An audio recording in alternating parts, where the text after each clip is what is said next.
Welcome to the Insurance Revolutionized podcast brought to you by Success Without Sacrifice.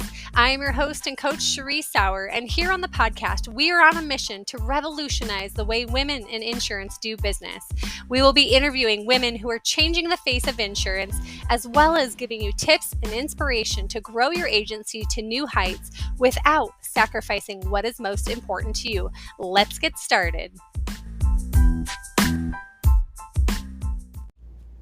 Hello. Welcome to the Insurance Revolutionized podcast brought to you by Success Without Sacrifice.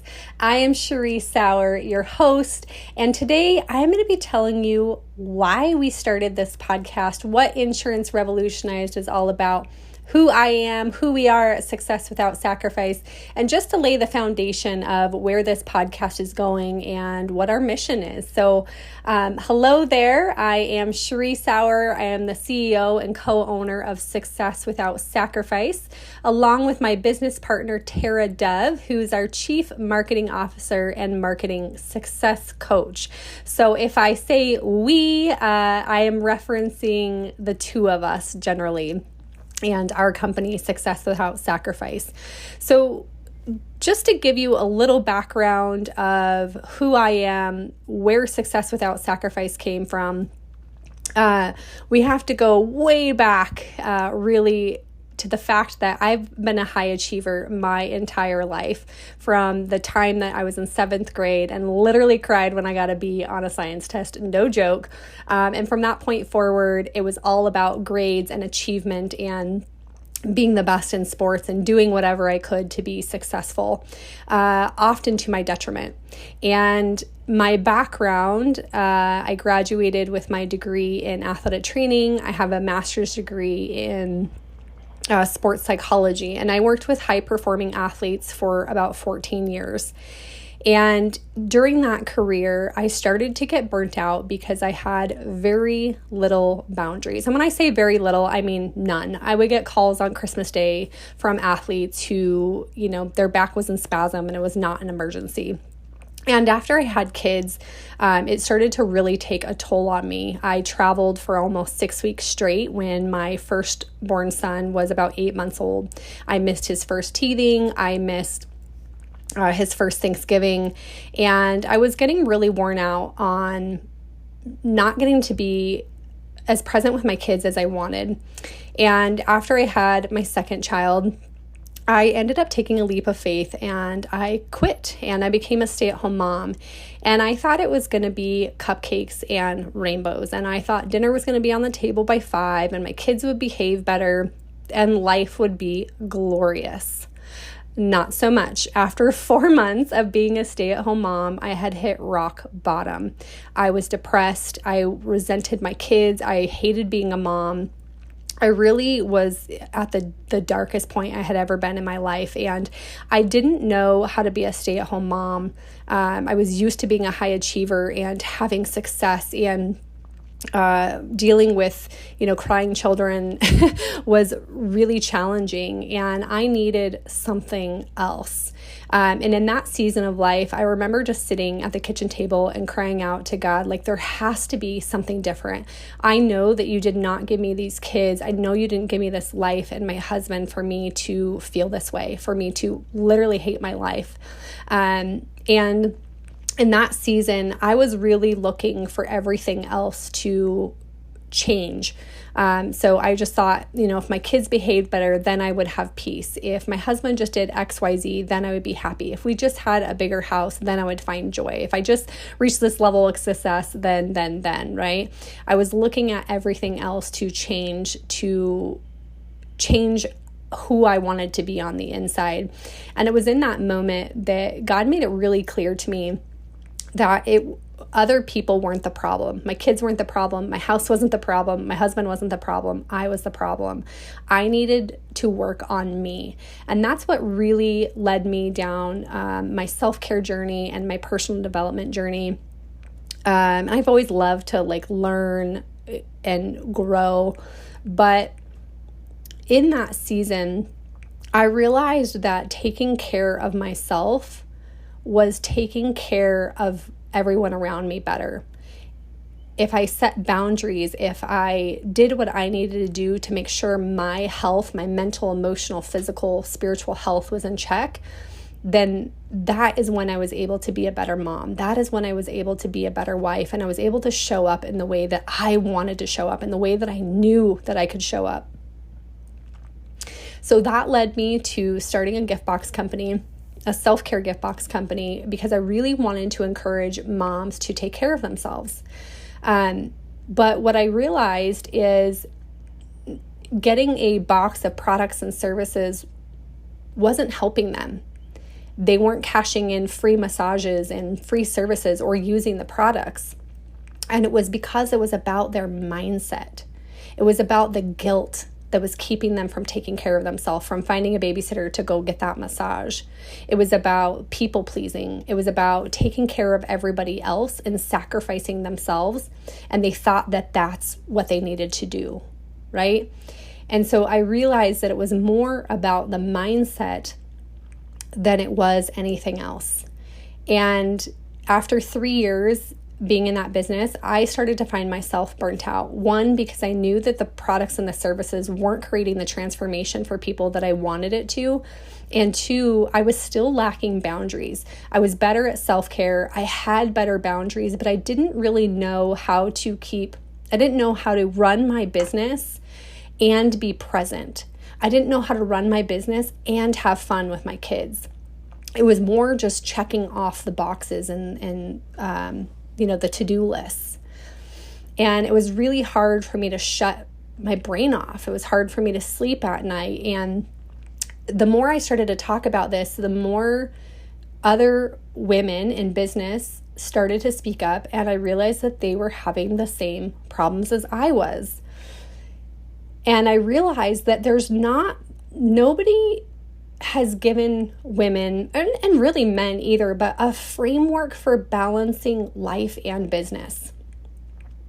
As a business owner, there is a lot on your plate, right? You are most likely HR and marketing and sales, and you're a leader if you have employees that you have to take care of, and not to mention taking care of your clients, right? And I realized that women a lot of times have more on their plate than men. So if men are CEOs or they're business owners, generally they have a spouse at home, whether it's a full-time spouse or a spouse that also works. But women are the decision makers at home and in business. Men are usually one or the other. And that's when I realized that there is a missing gap for women in the marketplace. There is a missing framework to teach women how to have success without sacrificing themselves or without sacrificing what is most important to them. Because what I have found over coaching many women who have gotten to six figures and above, and they thought that, this level of success, once they hit this revenue goal or whatever it was, that then they would find their fulfillment, their joy, their freedom, their ability to take care of themselves.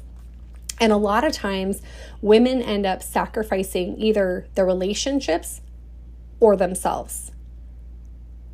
I'll say that again. Women usually end up sacrificing their relationships or they end up sacrificing themselves. And so a lot of times women get to this success and they look around and they realize, what was this all for? Right? Nobody goes into business with the intention of, I'm going to sacrifice my health. I'm going to sacrifice my relationships with my kids, with my spouse, with my friends.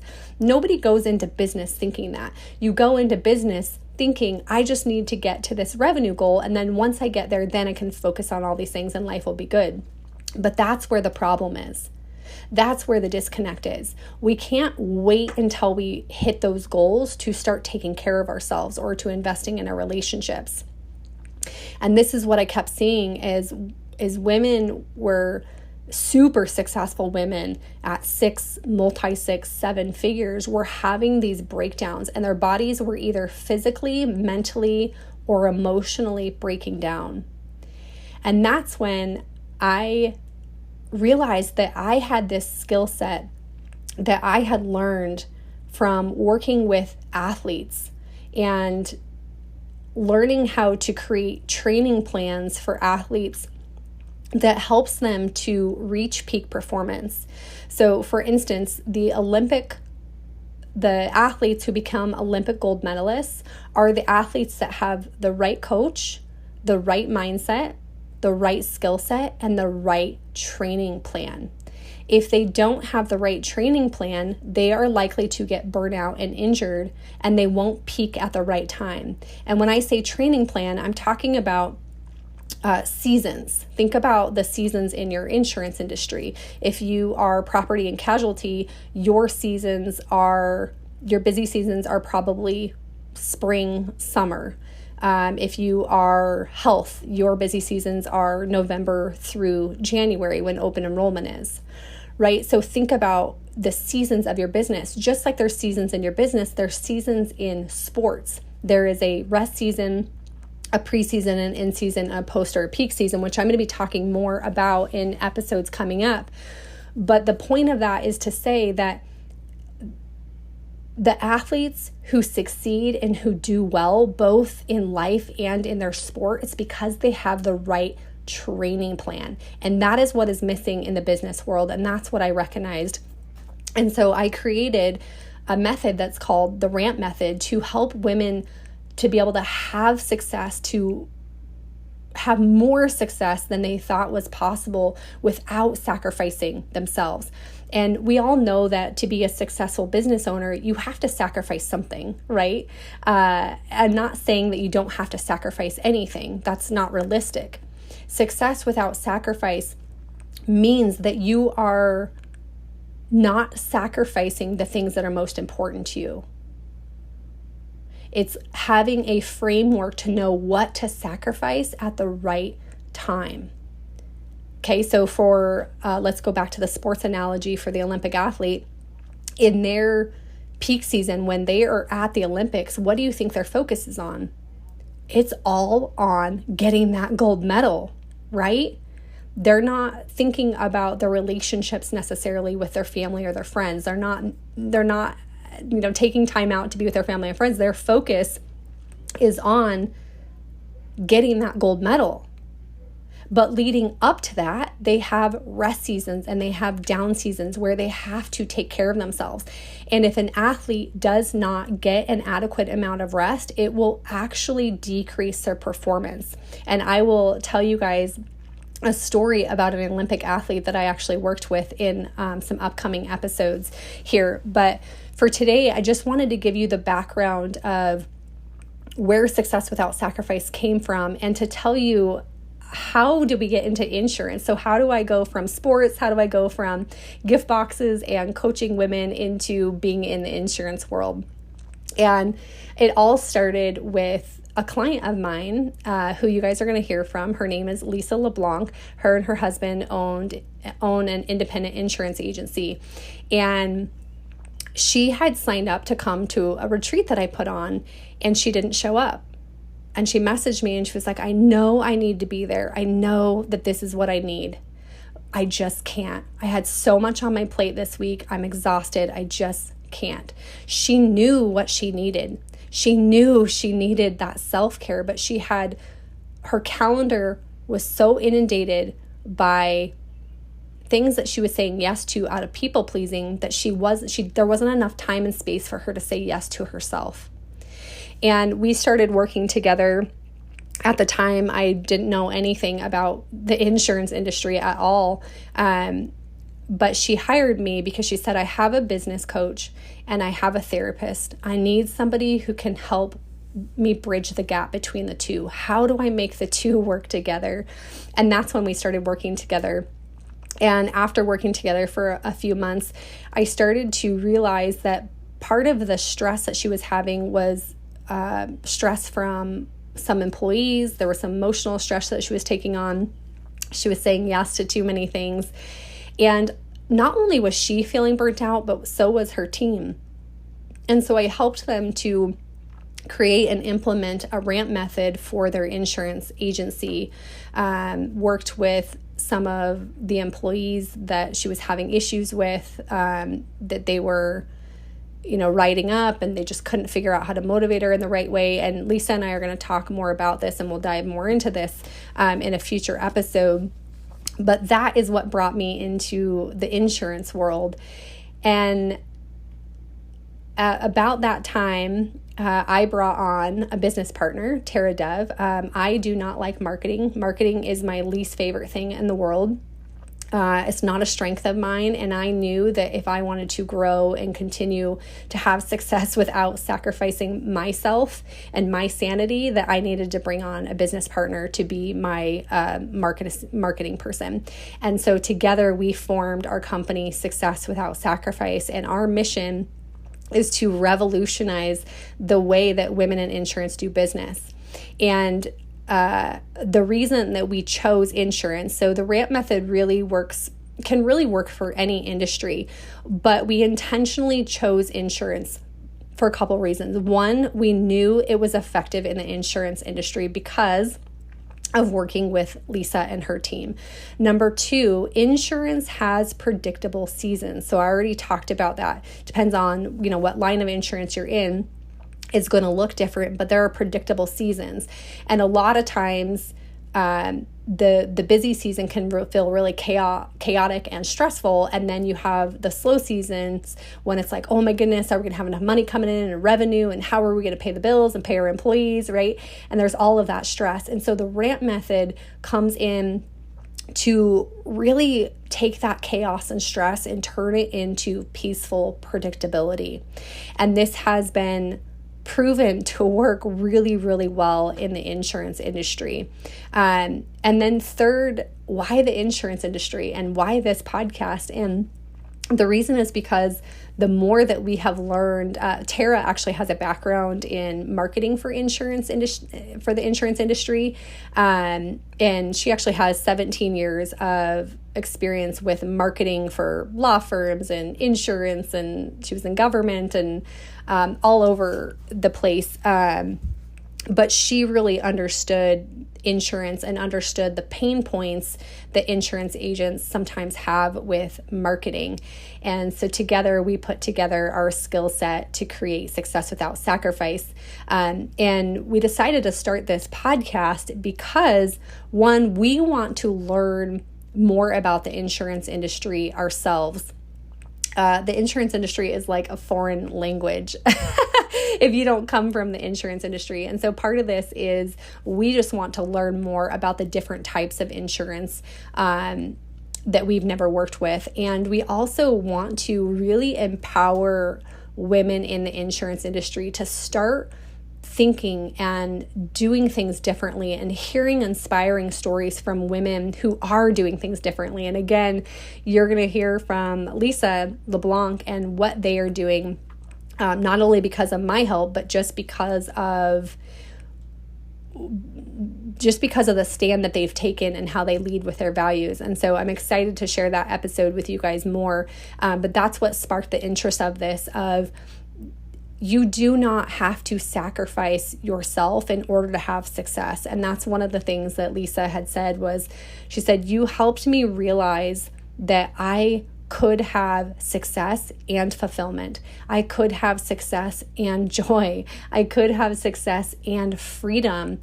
And she said, I didn't know how to do that. And I don't think that women really understand that that's possible or how to do it. And so that's really our mission with this, with the tips and the tools. I will be doing some solo episodes, as well as interviewing women. We already have several interviews coming up that you're going to hear that are just incredibly inspiring stories from women who are choosing to take care of themselves, women who have gone from rags to riches and how they did it, and also the hardships that come not just in the insurance industry, but for women in business in general. And even if you're not an agency owner or whatever that looks like, our hope is for this to still be valuable for you as well. So not only does our team work with the agency owner, but we also work with the team as a whole and with individual employees. And our goal is really to help with team performance, team culture, and that starts with the agency owner, right? The agency owner is the one, when they invest in themselves and their self-care and their personal development, that is going to go down the chain. And that's why we start with the agency owner and then we infiltrate from there. So we'll be talking more about that, what that looks like, how you can build up the team culture and the team performance within your team, and different aspects as far as that goes. We'll be breaking down what is the RAMP method and how can you apply it to your life, and also just for you to hear inspiring stories from other women and what they're doing and how they're doing it. So, so glad that you're in here listening to this today. We hope that that gives you an idea of who we are and where we're going, and our mission to really revolutionize the way that women are doing business and insurance. Until next time, friends.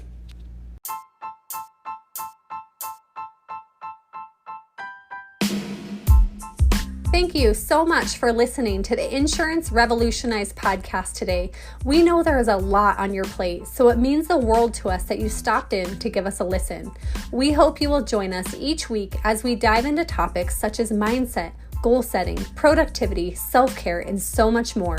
We want to inspire more women to have success without sacrificing what is most important to them, and we need your help.